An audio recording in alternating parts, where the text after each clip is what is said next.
Because I believe that this is the question that lies at the heart of the destruction of Western civilization, I want to talk about whether or not it is possible to refuse a request made by a woman. Now the question is, can you say no to women? This is the test of a man's character because the phrase no means something slightly different than what it implies.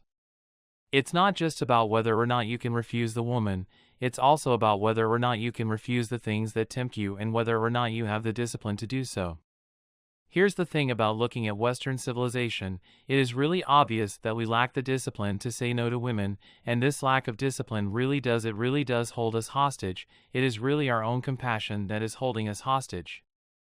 Because what we're talking about here is the virtue and values of good, decent people, the people who make up the civilized people of Western civilization, and I'm talking about the men who built the whole system and who built the laws and who maintained it, as well as the men who made the buildings and did the inventions.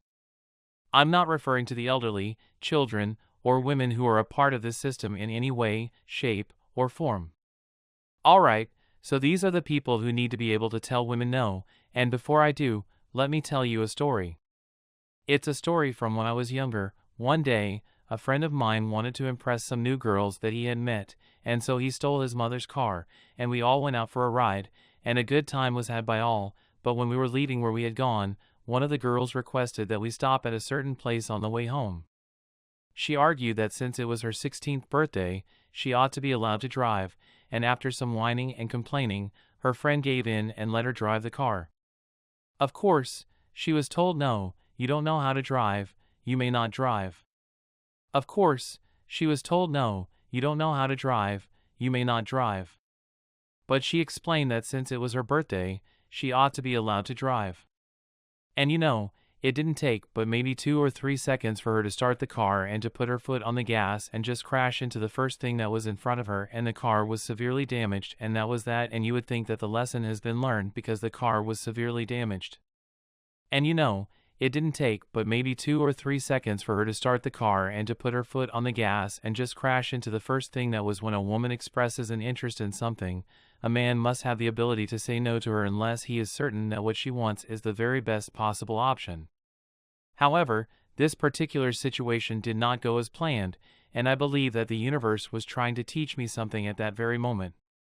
And I really wish I had learned it back then, but I didn't, so hopefully you'll be able to take something from what I've said here and apply it to your own life. So there you have it, that's the whole story. You should be very happy and very proud of yourself, but they aren't, and the reason why they aren't happy is that they can't say no to women. In other words, that's what they're shaming other men for. And I certainly don't know why you're being hostile and angry. You should be pleased and very proud of yourself. When another man steps forward and says no, I'm not a servant, and I'm not a slave to my desires, other things in the world are servants and slaves to me based on dominance. This is because it is a servant to his feelings for women and his desire for women. There is no amount of compassion or pity that can put the power in the position of the powerless, and there is no amount of compassion or pity that can make someone feel sorry for the powerful. And I just want to call it, do you feel in charge, right from the Batman movie, because isn't that really the real measure of your life? Do you feel in charge? And I believe every man asks himself the reverse question. And I just want to call it, do you feel in charge, right from the Batman movie? The query that Bane poses in the scene where Daggett says, I've given you millions, and Bane responds by saying, and this gives you power over me. Because this is the question that needs to be answered. Do the things that you serve as a man and the things that you sacrifice for have power over you, or is this something that you have chosen to do?